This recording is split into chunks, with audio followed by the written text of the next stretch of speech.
Mesdames et messieurs, bienvenue à cette grande édition du soir. Le président congolais Félix Antoine Tshisekedi a pris officiellement la tête de la SADC ce mercredi 16 août 2022 au cours de la 42e sommet des chefs d'État africains. Ça s'est déroulé ici dans la ville province de Kinshasa au niveau du palais du peuple. Je voulais suivre cet élément de Laetitia Louvrezo. Suivez.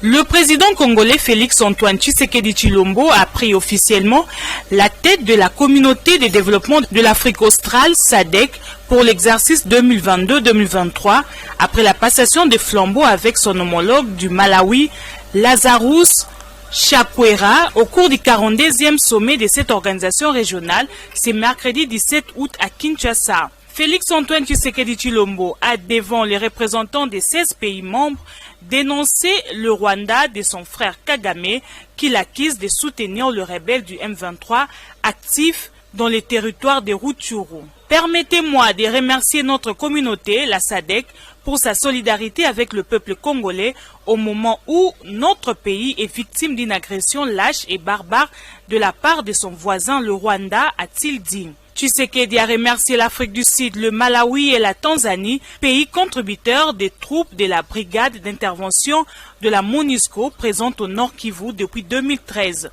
Cette brigade qui avait en son temps aidé les FARDC à défaire la même rébellion du M23 qui a ressurgi fin 2021. Les rebelles du M23 occupent plusieurs localités du territoire de Rutshuru ainsi que la cité douanière de Bunagana depuis plus de 2 mois.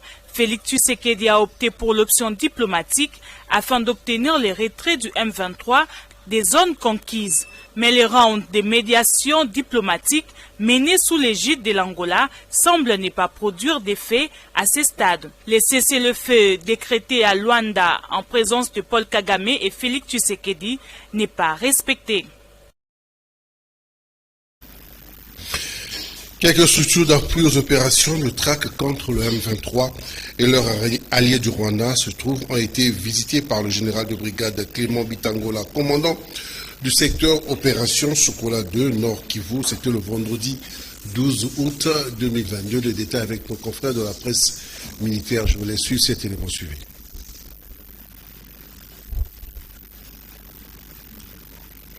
Arrivé à Goma ce mercredi 10 août sur une section de la hiérarchie, le général de brigade Clément Bitangalo, commandant du secteur opérationnel Sokola de Nord Kivu, a mis au profit son séjour pour visiter quelques structures d'appui aux opérations que mènent les forces armées de la République démocratique du Congo contre les M23 et leurs alliés du Rwanda.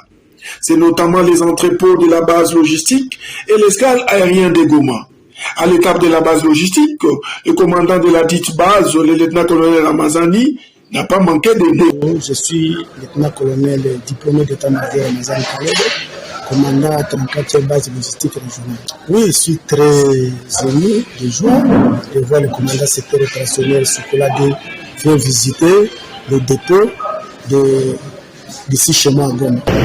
Effectivement, comme vous venez de le dire, je suis capable d'appuyer notre armée à la traque de l'ennemi M23, même pendant 2 ou 3 décennies, logistiquement. Notons que, à l'escale aérienne de Goma, l'autorité a pris langue avec les pilotes et autres autorités trouvées sur place, tout en saluant la mémoire du fait colonel Gauthier Iloko, ancien commandant escale aérien, décédé dernièrement. À l'unanimité, les forces vives de l'Ituri demandent à la population de soutenir toutes les actions du gouvernement militaire dans le cadre de la pacification et du développement de cette province. Encore une fois, avec nos amis de la presse militaire suivie. La société civile Forces vives de l'Ituri s'est dit satisfaite de l'engagement de l'administration militaire dans l'éradication des violences et des antivalaires dans cette province. Action qui répond favorablement aux cris d'alarme de la population, a dit l'ingénieur Dieudonné Nossa, son coordonnateur, dans une déclaration ce mardi. À nos jours, la société civile Forces vives de l'Ituri est reconnaissante des manifestations de bonne foi de l'autorité provinciale à faveur de la demande des paisibles citoyens.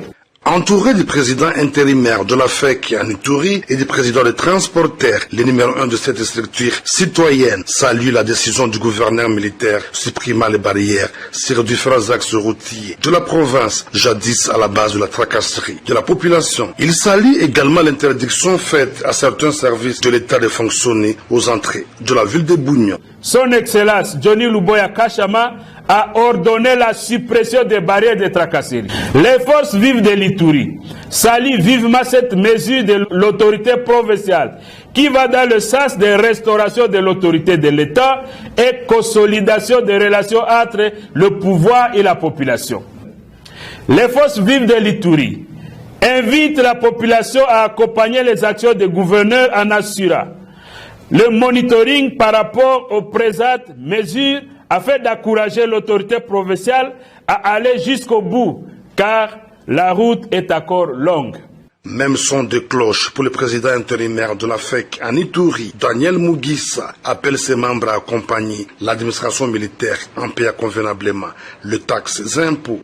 Son Excellence, Monsieur le gouverneur de la province de l'Ituri, a promis que d'ici là quelques jours, il va mettre fin, il va faire fuir les tracasseurs. C'est quelque chose à saluer.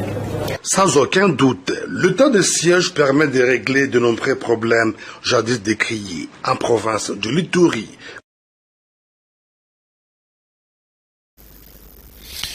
La synergie des syndicats des enseignants continue à pousser et à menacer le gouvernement après avoir pris acte de l'augmentation de la prime de 20 000 francs aux enseignants. Le porte-parole de cette synergie, Jean Bosco Pouna, réclame l'augmentation de la prime de la gratuité. Alain Noka revient ici en détail sur cet élément. Suivez. Le gouvernement a promis de réajuster la prime de gratuité pour les enseignants du primaire à hauteur de 20 000 francs congolais. Nous apprenons que cela est effectif et que les enseignants peuvent toucher cette prime au niveau des banques. Je crois que c'est une mesure que nous saluons, mais on doit savoir que pour les enseignants du primaire, ils exigent l'uniformisation de la prime de gratuité à hauteur de 200 000 francs congolais, puisqu'il y a déjà quelques enseignants qui touchent cette prime. Mais par ailleurs, tous les enseignants de la République attendent le paiement du deuxième et troisième palier de 10 mois, promis pour l'exercice budgétaire 2022. C'est cette promesse que le gouvernement doit concrétiser pour permettre aux enseignants de s'apprêter pour le travail. Il y a également un contentieux qui fâche, qui révolte tous les enseignants de la République. Mais c'est cette retraite cavalière, irrégulière, qu'on impose aux enseignants de la République sans arrêter, sans notification, sans indemnité de frais de carrière, sans rente de survie. Puisque le ministre parle d'une prime de retraite, mais on n'a jamais vu ça. Il y a aussi un autre dossier, c'est celui relatif aux écoles et enseignants qu'on a désactivés abusivement. Les enseignants qui ne sont pas payés jusqu'à ce jour, au moment où ils sont bel et bien budgétisés. Et que dire du corps des inspecteurs? Ces inspecteurs qui n'ont pas leur prime et qui vivent dans des conditions sociales misérables. Autant de problèmes qui demandent des discussions sincères pour une rentrée apaisée, puisque nous tous en avons besoin. Nous avons besoin d'une rentrée apaisée, mais il faut mettre les enseignants dans les conditions optimales de pouvoir faire le travail. Et donc la synergie des syndicats des enseignants de la RDC invite le gouvernement à fournir des efforts pour respecter ses promesses. Bien sûr, avant l'Assemblée générale des enseignants qui est fixée au 27 août 2022.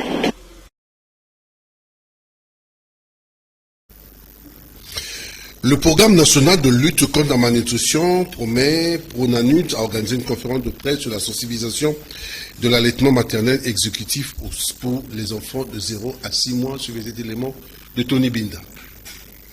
Le programme national de lutte contre la malnutrition a organisé ce mercredi 17 août une conférence de presse sur la semaine mondiale de l'allaitement maternel. Question de bien expliciter l'importance de l'allaitement maternel exclusif au sein, une pratique de ne donner aux nourrissons que du lait maternel au cours des 6 premiers mois. Les différentes organisations internationales de lutte contre la malnutrition présentes à cette conférence, à l'instar de la directrice adjointe du Pronanut, Béatrice Tchala Kalenga, exhortent les femmes à un allaitement sain de 0 à 6 mois pour une bonne croissance des nourrissons. Pour dire que dans notre pays, la directrice vient de nous dire d'ici 2025 qu'on puisse arriver à 80%. 80% des femmes qui seront capables de mettre dans l'heure qui suit l'accouchement leur bébé au sein. Mais malheureusement, actuellement, que nous sommes en train de vous parler, on n'est qu'à 47% des enfants qui sont mis au sein dans l'heure qui suit l'accouchement. La meilleure façon de suivre le 1000 premiers jours de l'enfant, c'est en respectant l'allaitement maternel comme Denis vient de dire optimement, avec toutes ces étapes-là. Et quand nous parlons de 1000 premiers jours, c'est dès la naissance, dès que la maman tombe enceinte, jusqu'à ce que l'enfant va totaliser 2 ans. Si cet enfant-là a été bien allaité, bien nourri, comme nous venons de donner tous ces pourcentages, je pense même la coefficience intellectuelle de cet enfant, c'est vraiment un bon avenir. Plusieurs structures, agences des Nations Unies, le représentant du secrétaire général à la santé, la représentante du ministre de la Santé ont rehaussé de leur présence pour accompagner cette semaine combien importante pour la santé intégrale des bébés. Sous le patronage du ministère de la Santé, le lancement de la campagne de la chirurgie ophtalmologique qui va commencer à l'hôpital de Moncolé. Plus précisément, cela va commencer du 21 août jusqu'au 27 août. Le ministre de la Santé explique. Chers compatriotes, chaque année, le monde entier consacre une semaine du mois d'août pour la promotion, la protection et le soutien à l'allaitement maternel. En effet, le lait maternel présente des avantages pour les nourrissons, la mère, la famille et la communauté. Il a plusieurs avantages, à savoir, il offre un bon départ dans la vie pour chaque enfant, grâce à une bonne croissance et un bon développement du cerveau. Il permet de sauver la vie de milliers d'enfants de moins de 5 ans et contribue dans la prévention de malnutrition sous toutes ses formes. C'est le seul lait qui contient les anticorps et renforce le système immunitaire contre les maladies. Il apporte tous les éléments nutritifs et suffisamment de l'eau pendant les 6 premiers mois de la vie de l'enfant. Pour cette année 2022, la célébration de cette semaine mondiale de l'allaitement maternel, prévue du 16 au 23 août 2022 en RDC, porte sur le thème « Intensifions l'allaitement, éduquer, promouvoir et soutenir ». Chers compatriotes, selon l'enquête MIX 2018, 5 enfants sur 10, soit 53,5%, sont allaités exclusivement jusqu'à l'âge de 6 mois. Néanmoins, il faudra encore beaucoup d'efforts à fournir pour permettre à l'autre moitié d'enfants restants de bénéficier de leur droit à un bon départ dans la vie grâce à l'allaitement maternel. Cependant, la pratique de donner de l'eau est très répandue en République démocratique du Congo. Un nouveau-né sur 5, soit 20%, reçoit un autre allaitement que le lait maternel, principalement de l'eau, dès leurs premiers mois de vie, ce qui contribue à la malnutrition, aux maladies et même au décès des enfants. C'est ainsi que les professionnels de santé doivent aider les mères à appliquer l'allaitement maternel dans l'heure qui suit l'accouchement et à promouvoir l'allaitement maternel exclusif sans eau ni d'autres aliments jusqu'à l'âge de 6 mois. J'encourage les mères d'allaiter leur bébé exclusivement jour et nuit avec leur sein et selon leurs demandes. Je ne finirai mon allocution sans inviter les pères, les belles-mères, les grands-mères, les gardiens d'enfants, les leaders d'opinion, les secteurs publics, les privés, les professionnels de médias et j'en passe, à soutenir ainsi qu'encourager les mères à allaiter leurs enfants uniquement au sein, sans eau ni autres aliments avant l'âge de 6 mois. Chers compatriotes, pratiquons l'allaitement maternel pour garantir la croissance et le développement harmonieux de nos enfants. Ceci permettra de contribuer à la réduction de la morbimortalité infanto-juvénile dans notre pays et de matérialiser la vision du chef de l'État, son Excellence Félix Antoine Tshisekedi Tshilombo, dans le cadre de la couverture santé universelle. Que vive la République démocratique du Congo, que vive l'initiative Plus fort avec le maternel uniquement. Je vous remercie. Une grande matinée politique du mouvement de libération du Congo MLC s'est déroulée dans la commune de Kasavubu. Toussaint Liania a réuni plusieurs personnes de cette commune. Ils ont échangé sur l'idéologie du parti le MLC ainsi que les actions sociales à mener dans cette commune de Kasavubu sur les éléments de Couparbola. Le mouvement de libération du Congo, MLC en sigle, se porte bien. Toussaint Liania a fédéré autour de lui plusieurs cadres et membres de Fatel, militants aussi du MLC. Les échanges ont tourné autour des idéaux du parti, le mouvement de libération du Congo, et aussi faire la restitution sur le plan social des activités de Fatel. Comment toucher le plus de monde afin qu'ils fassent leur adhésion. Toussaint Liania, au cadre de l'interfédération du MLC, est véritable natif de cette commune de Kassavubu, espère apporter sa petite contribution dans cette commune à travers le MLC et Fatel. Aujourd'hui, les pôles sont là. Plusieurs hauts cadres ont bel et bien répondu présents à cette grande réunion et estiment que Toussaint Liania a le profil idéal pour être leur véritable interlocuteur au Parlement. Nous avons commencé depuis l'année passée, depuis le mois de février de l'année passée. Aujourd'hui, nous sommes au mois d'août. On devrait d'abord présenter les cadres qui travaillent avec nous. C'est ce que nous voulons faire. Parce que nous avons dit que l'on ne peut pas atteindre l'objectif si l'on n'est pas bien organisé, bien structuré. Et après avoir structuré la structure, voilà, aujourd'hui, nous avons présenté les cadres. C'était vraiment ça. Notre sujet de base aujourd'hui, c'était la présentation de cadres, dont le membre des comités de style de base qui dirigent la fondation des Amis de tout ça. Parce que c'est là que nous avons puisé notre idée. L'idée de créer la fondation vient de là. Nous mettons l'homme au centre de tout. Et la philosophie de MLC, c'est l'humanisme. C'est pourquoi vous voyez, nous assistons les gens, nous poussons les gens aux formations, c'est ça. Nous demandons au Kassava, moi je demande au Kassava d'adhérer massivement à la fondation des Amis de tous. Parce que c'est Kassavubu qui est notre objectif, c'est Kassavubu. Ce qui nous réunit, c'est Kassavubu. C'est l'objectif, notre objectif, c'est de voir Kassavubu présent, capable, récupérer sa belle robe. C'est ça, c'est l'objectif.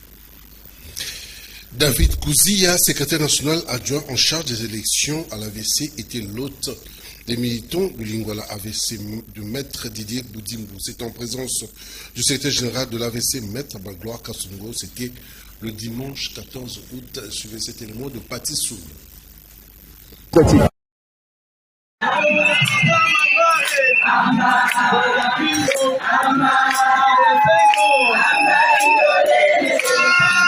La fédération de Lingwala du parti Autre Vision du Congo avait organisé une matinée politique le dimanche 14 août dernier, dont le cadre des activités initiées par l'autorité morale de cette formation politique alliée à l'UDPS, Maître Didier Boudimbo, en vue de se préparer à la bataille électorale, à l'issue de laquelle elle espère réaliser un grand score à tous les niveaux, y compris à l'élection présidentielle où son candidat est connu, le chef de l'État Félix Antoine Tshisekedi. David Kouzia, secrétaire national adjoint en charge des élections du parti AVC, était l'hôte de cet événement auquel il avait invité le secrétaire général du parti, Maître Magloire Kasongo, qui n'a pas manqué de saluer l'engagement des militants de Lingwala, qu'il a invité à s'investir davantage dans l'extension du parti. Nous sommes dans la ville province de Kinshasa.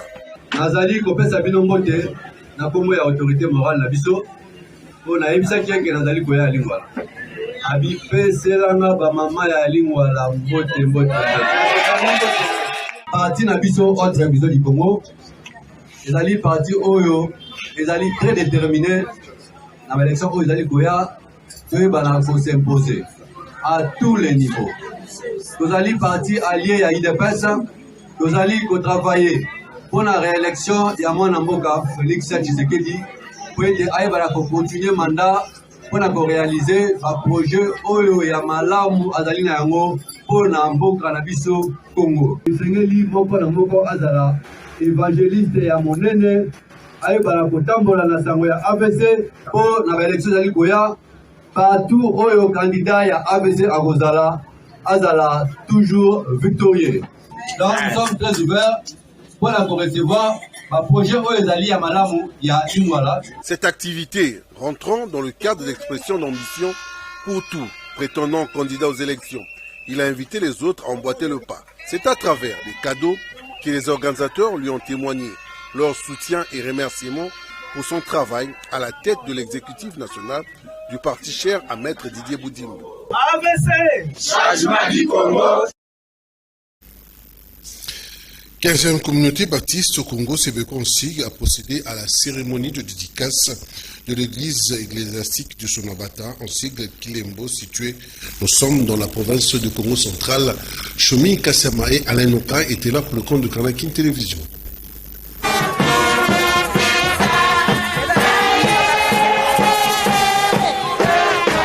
Un accueil chaleureux a été réservé au numéro 1 de l'église Sebeko, Anderson Mwimbu et sa délégation par le fidèle, fils et filles du village Kilomo, où il a pris part à la cérémonie de dédicace de l'église ecclésiastique de Sonabata, l'acte solennel par lequel l'édifice a été dédié à Dieu. Le pasteur Mayamba a procédé à la prière de dédicace avant l'onction de l'autel et des murs de l'église par le représentant légal de l'église Sebeko. L'initiateur de la construction de cette cathédrale, il s'agit d'un fidèle de l'église Sebeko, David Kindombi, qui a rendu gloire à Dieu pour la construction de cette église qui fait la fierté de toute une communauté. L'inspiration vient de Dieu.